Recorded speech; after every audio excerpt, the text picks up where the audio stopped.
La palabra de Dios es más dulce que la miel, más que el jugo de panales, antorcha para mis pasos, una luz en mi sendero, pero también como el fuego y como un martillo que golpea la peña. Es como una lluvia que empapa la tierra, la fecunda y la hace germinar, haciendo florecer de este modo también la aridez de nuestros desiertos espirituales. Pero también es viva, eficaz y más cortante que una espada de dos filos. Penetra hasta la división entre alma y espíritu, articulaciones y médulas, y discierne sentimientos y pensamientos del corazón.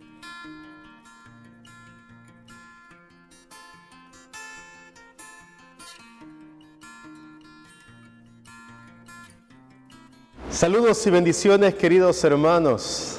Soy el Padre José Antonio Chavarría y es una alegría estar con ustedes para otro programa en este curso de Biblia, el proyecto de Dios en tus manos. Seguimos profundizando, seguimos conociendo, pero sobre todo nos seguimos enamorando de la palabra de Dios, que es la brújula, que es la lámpara que ilumina nuestro sendero y nuestros pasos, como cita el Salmo 119 en el versículo 105. Recuerden lo que decía San Jerónimo, no nos cansaremos de citarlo.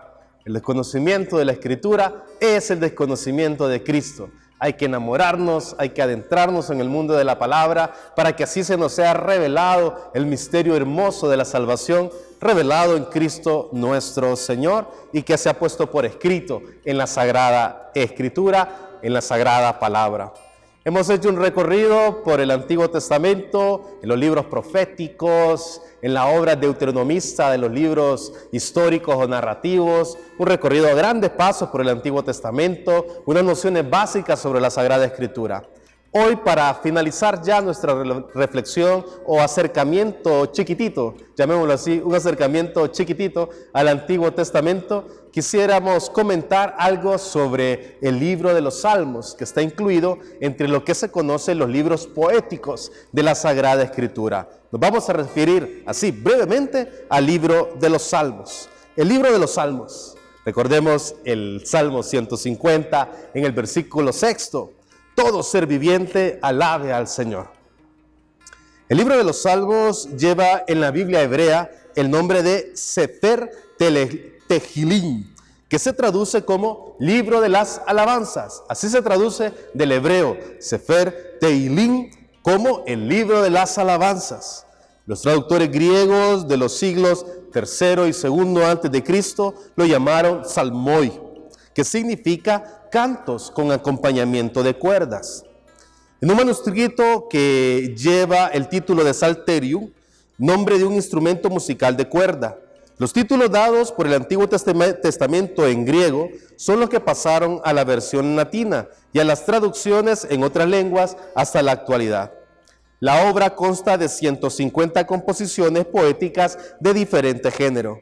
La versión griega del Antiguo Testamento, es decir, la de los 70, incluye un Salmo 151 que no está en el texto hebreo ni fue incluido en la versión latina Vulgata.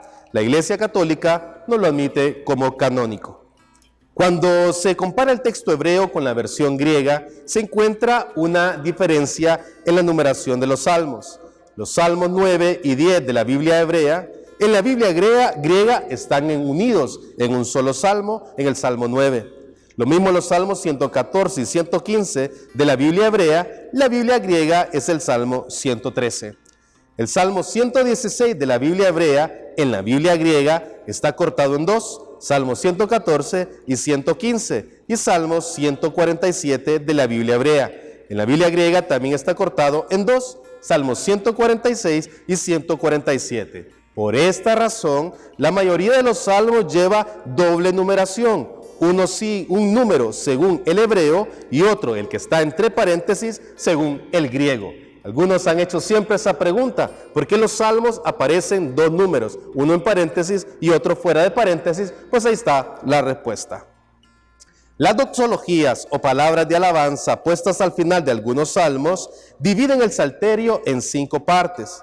Se puede suponer que en la antigüedad existieron 5 colecciones de salmos que fueron reunidas para formar el libro actual. La primera colección que va del Salmo 1 al 41.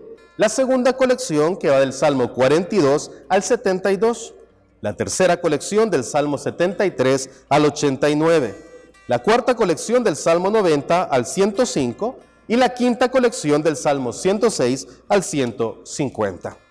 Algunos salmos pertenecientes a la segunda colección se hallan repetidos en otra. El Salmo 53, el 14. El Salmo 70, el 40, del 14 al 18. Y el Salmo 57, del 8 al 12, más el 60, del 7 al 14, aparecen como el 108. Estas colecciones, que en su origen serían los libros de cantos utilizados en el templo de Jerusalén en la época posterior al retorno de Babilonia, se habrían compuesto a lo largo de varios siglos y se habrían reunido en una sola obra aproximadamente en el siglo III a.C., aunque algunos autores suponen que los salmos 44, 74, 79 y 83 podrían ser del siglo II a.C. Muchos salmos tienen en el primer versículo una nota con diferentes indicaciones: el género al que pertenece, datos musicales, uso en la liturgia, momentos de la vida de David en que el salmo habría sido compuesto. Varias de estas notas indican que el salmo formaba parte de una colección perteneciente a algunos de los coros del templo de Jerusalén. Los salmos 42, del 44 al 49, del 84 al 85 y del 87 al 88 pertenecen a los hijos de Coré. Esto lo pueden testificar en el primer libro de las Crónicas, capítulo 9, versículo 19. Y los salmos 73 al 83 pertenecen a los hijos de Asaf. Eso lo pueden ver en el primer libro de Crónicas, capítulo 25, versículo 1, el capítulo 2 y el capítulo 6. Muchos salmos se atribuyen a David, otros a alguna ilustre personalidad del pasado. El Salmo 90 a Moisés, los Salmos 72 y 127 a Salomón, el Salmo 88 a Emam, el Salmo 89 a Etán. La mayoría lleva una indicación más general: al maestro del coro. Las notas que aparecen en la Biblia hebrea difieren de las que se encuentran en la versión griega. Esto indica que no pertenecían al texto original del Salmo, sino que fueron añadidas con posterioridad. Se conservan porque recogen antiguas tradiciones, pero se escriben con letra cursiva inclinada, para que el lector advierta que esos textos no pertenecen a la Sagrada Escritura. Ojo con ese detalle. No es posible fijar con precisión quién es el autor de cada salmo. No es posible fijar con precisión quién es el autor de cada salmo. Como se ha dicho, algunos se atribuyen a David, de quien se decía que estaba dotado de un gran talento musical, otros a cantores del templo. No se puede admitir que David haya sido el autor de todos los salmos. Se ha dicho muchas veces, incluso nos han enseñado en la catequesis o en alguna película, que David fuera el autor de todo el libro de los salmos, y no es así. Porque muchos de ellos se refieren a la liturgia del templo o a circunstancias históricas que no corresponden a la época de David, pero es posible que en el Salterio se conserven algunas obras que sí corresponden a la autoría del gran rey David. Estamos siguiendo esta brevísima introducción a este libro tan bello de los Salmos, que nos acompaña en la liturgia, que nos acompaña en momentos difíciles de nuestra vida, que nos acompaña en el canto. Son tan bellos el libro de los Salmos, esta salmodia, esta poesía que encontramos en la Sagrada Escritura. Y vamos ahora a tratar el tema de la espiritualidad de los Salmos. La espiritualidad de los Salmos. Recordemos el Salmo 69 en el versículo 34. El Señor escucha a los pobres. La lectura y la oración del libro de los Salmos se pueden realizar desde dos perspectivas. En una primera lectura se obtiene de él un modelo de espiritualidad. Los salmos recogen las experiencias religiosas de los individuos y del pueblo de Israel y expresan su relación con Dios en momentos muy difíciles o diversos de la historia. Muestran a cada persona cuál es la forma en que debe presentarse y dirigirse a Dios. El Señor no deja de ser el Dios grande que está por encima de todas las criaturas, pero al mismo tiempo está cerca de todos los seres humanos, en particular de los que se hallan en medio del dolor y de la angustia, como nos recuerda el Salmo 34. El Señor ama a sus pequeños, a los pobres, a los humildes, a los que atiende de una manera especial cuando son humillados y oprimidos.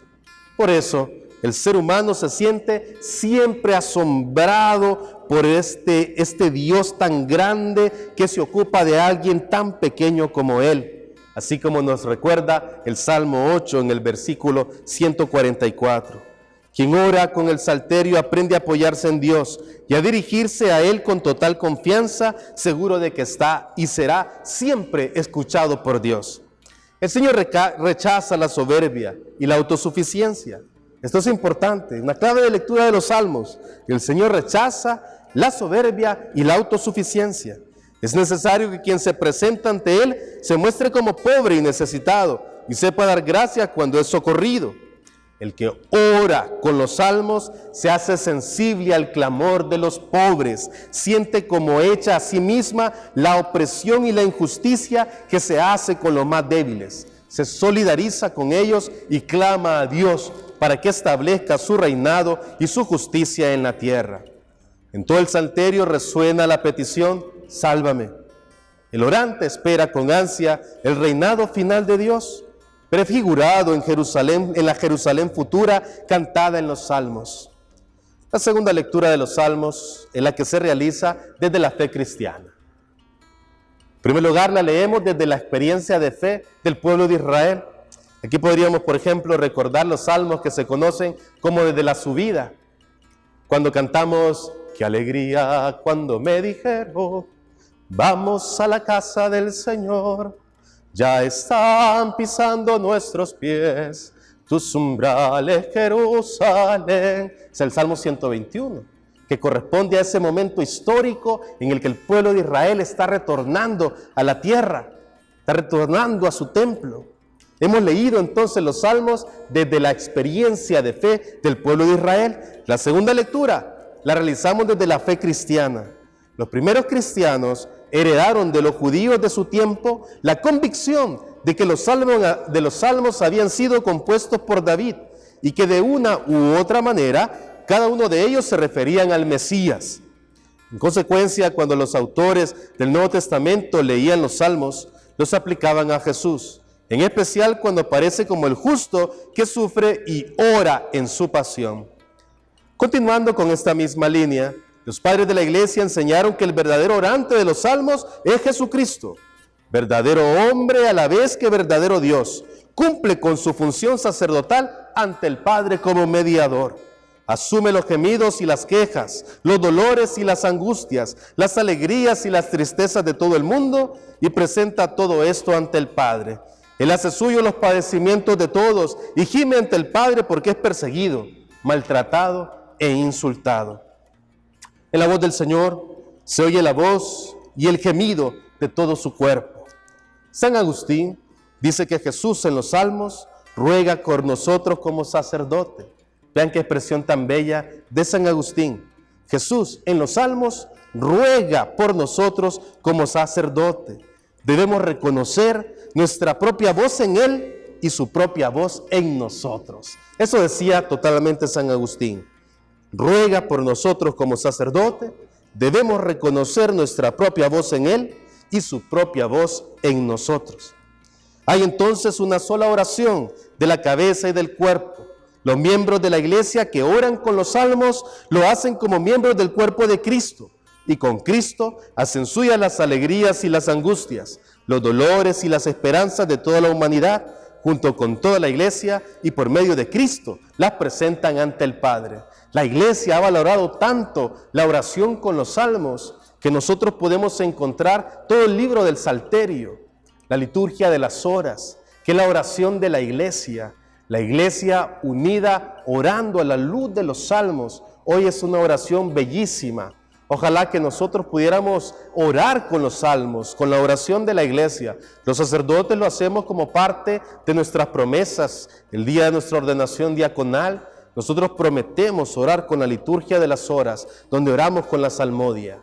Pero también los laicos en su función o en su vida cristiana, en su momento de oración, pueden tomar los salmos para hacer esta lectura, pueden unirse a la luz y a la oración de la iglesia con el salterio. Ojalá que nosotros podamos vivir esta experiencia de orar con los salmos, de saborearlos, de interpretarlos, de ver la experiencia de vida que hay en este libro de poesía que habla y quiere anunciar el reinado de Cristo, la venida del Mesías. Esas son las líneas que debemos tener presentes a la hora de sentir la espiritualidad que nos pueden ofrecer en los salmos, en el compendio del libro de los salmos. Seguimos en este acercamiento al libro de los salmos, este libro tan bello y tan conocido. ¿Cuántos de nosotros no lleva algún versículo de los salmos repitiéndolo casi que a diario en su corazón? ¿Cuánto ha iluminado la vida de nuestra iglesia y nuestras liturgias la oración con los salmos? Imagínense cuántas personas se han sentido fortalecidas, por ejemplo, en el momento de un funeral, cuando escuchamos el Señor es mi pastor y con Él nada me falta. O cuando escuchamos el Señor es mi luz y mi salvación, el Señor es la defensa de mi vida, ¿quién me hará temblar? O cuando recordamos en el tiempo de la Cuaresma el miserere, cuando recordamos ese salmo que nos hace pensar en la conversión, que nos hace querer transformar el corazón. Qué linda es la riqueza que encontramos en el libro de los salmos y cómo puede ayudarnos en momentos particulares de nuestra vida, en momentos históricos, momentos que están llenos de sentido y de emoción. Ojalá que nosotros podamos navegar y enamorarnos de los salmos. Tienen una riqueza muy bella para la vivencia de nuestra espiritualidad, que es lo que acabamos de tratar hace unos segundos. Ahora vamos a fijarnos en un aspecto un poco más de estudio, que es los géneros literarios de los salmos. ¿Qué géneros literarios encontramos en el libro de los salmos? Y vamos a traer ahora aquí a colación el Salmo 34 en el versículo 2. Su alabanza estará siempre en mi boca. Salmo 34, versículo 2. Veamos un poquito de qué se tratan los géneros literarios en el libro de los salmos. Aunque el título hebreo designa a todos los salmos como alabanzas, estos en realidad pertenecen a géneros muy diferentes. Por su forma literaria se distinguen los himnos o alabanzas, las súplicas y las acciones de gracias. Himnos o alabanzas, las súplicas y las acciones de gracias. Pensemos en los himnos. Salmo 8, 19, 29, 33, 46, 47, 48 y otros tienen en su encabezamiento una invitación a la alabanza divina y luego exponen los motivos que en algunos salmos se refieren a la creación y en otros a intervenciones de Dios en la historia de Israel. Por el tema que desarrollan, algunos de los himnos son llamados cánticos de Sión, como el Salmo 46, el 48, el 76 y el 87. Ojalá lo puedan revisar ahí en sus Biblias. ¿Por qué? Porque engrandecen la ciudad de Jerusalén pintándola con rasgos escatológicos. A otros se les designa salmos del reinado de Dios, como el Salmo 47, 93 y del 96 al 98. Porque celebran con entusiasmo el reinado universal del Señor. Los himnos. Ahora vamos a las súplicas o lamentaciones. Salmo 3, Salmos 5, 6 y 7, 12 y 13, 17, 22, 42 al 44, 51 y otros. Son colectivas si el que ora es el pueblo. Son súplicas o lamentaciones colectivas si el que ora es el pueblo, o individuales si es una persona particular. El que ora se dirige al Señor con imperativos que reclaman atención o ayuda, y a continuación describe la triste situación en que se encuentra. Con frecuencia la súplica se acompaña con promesas de ofrecer sacrificios cuando se produzca la salvación. Por lo general, el orante tiene la certeza de haber sido escuchado y finaliza su oración con agradecimientos. Estas son las súplicas o lamentaciones, que pueden ser colectivas cuando es un grupo o individuales cuando es una sola persona. que empiezan precisamente indicando la necesidad y la situación del que ora y luego ofreciendo algo a la hora de llegada la salvación. Hemos visto los himnos, súplicas o lamentaciones, ahora hablemos de las acciones de gracias. Salmo 18, Salmo 21, 30, 33, 34, 40 y del 65 al 68 y otros más. Estas acciones de gracias también pueden ser individuales o colectivas, como las súplicas o lamentaciones. Son expresiones de agradecimiento de quienes han sido liberados de grandes peligros. Su forma literaria es muy semejante a la de los himnos. El orante comienza expresando su intención de dar gracias o se dirige a la comunidad invitándola a asociarse con el canto de agradecimiento. A continuación se describe la situación angustiosa en el que se encontraba, cómo rogó en esa circunstancia y cómo experimentó la salvación. Que prácticamente podemos ir viendo cómo estos géneros que encontramos en los salmos van expresando situaciones particulares de la vida colectiva o individual. Y esto es lo que se va plasmando por escrito. Por eso son prácticamente poesías que brotan del corazón, que brotan de la necesidad, que brotan de la circunstancia histórica de la persona o de la comunidad.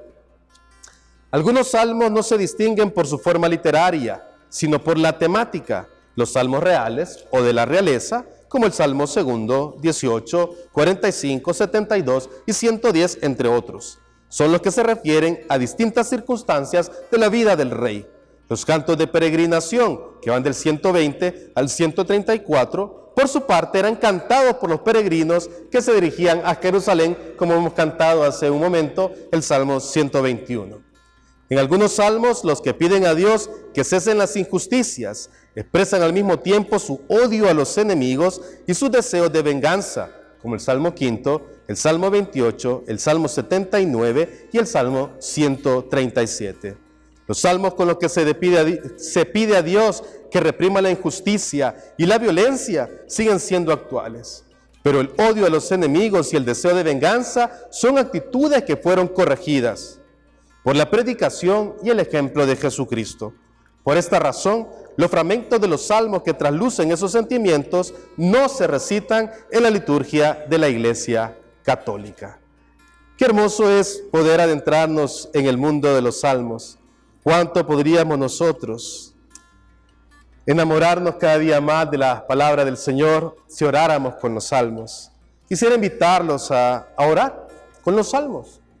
Un momento en familia, qué lindo es orar con la palabra, orar con los salmos, para que vayan iluminando la vida de tu hogar, para que vayan iluminando tu matrimonio, para que vayan iluminando tu propia relación con el Señor. Para terminar esta introducción que hemos hecho al libro de los Salmos, como venimos diciendo, a modo de vuelo de pájaro, muy rápido, pero que pretende que te enamores y sientas el deseo, o como diría nuestro arzobispo, la mosca en la oreja, que te ayude a adentrarte en el mundo de la palabra. Quisiera terminar este momento con la lectura del Salmo 23, que es conocido para todos. El Señor es mi pastor. Sintiendo la expresión de este que escribió, experimentando que Dios verdaderamente era el dueño de su vida, el que lo guiaba. Dice el Salmo 23, Salmo de David. El Señor es mi pastor, no carezco de nada. Él me hace reposar en prados de hierba fresca y me conduce a las aguas tranquilas para reparar mis fuerzas. Él me guía por senderos de justicia, como corresponde a su nombre. Aunque camine por un valle con tinieblas de muerte, no temeré ningún mal, porque tú estás conmigo. Tu vara y tu cayado me dan seguridad. Ante mí preparas una mesa en presencia de mis enemigos. Derramas perfumes sobre mi cabeza y me ofreces una copa rebosante. La bondad y la misericordia me acompañarán durante toda mi vida. Y habitaré en la casa del Señor por años sin término.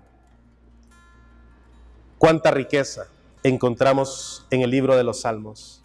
Ojalá que formen parte de nuestra vida, que formen parte de nuestra espiritualidad, que oremos con ellos, que nos acompañen en circunstancias particulares de nuestra historia personal y de nuestra historia familiar, y que vayan iluminando y dando sentido a acontecimientos difíciles a veces y otros jubilosos, así como acompañó al pueblo de Israel el libro de los Salmos, y como nos sigue acompañando a nosotros la Salmodia, que en tu vida y en la de tu familia puedan ser esas alabanzas hermosas que puedas dirigir a Dios, ya sea en la alegría o en la dificultad.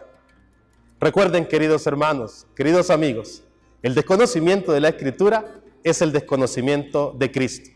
Ha sido una alegría poder estar con ustedes hoy una vez más en el proyecto de Dios en sus manos. Soy el Padre José Antonio Chavarría y espero encontrarlos para seguir profundizando, pero sobre todo para seguirnos enamorando de la palabra del Señor. Nos vemos en el siguiente programa del proyecto de Dios en tus manos. Bendiciones para todos.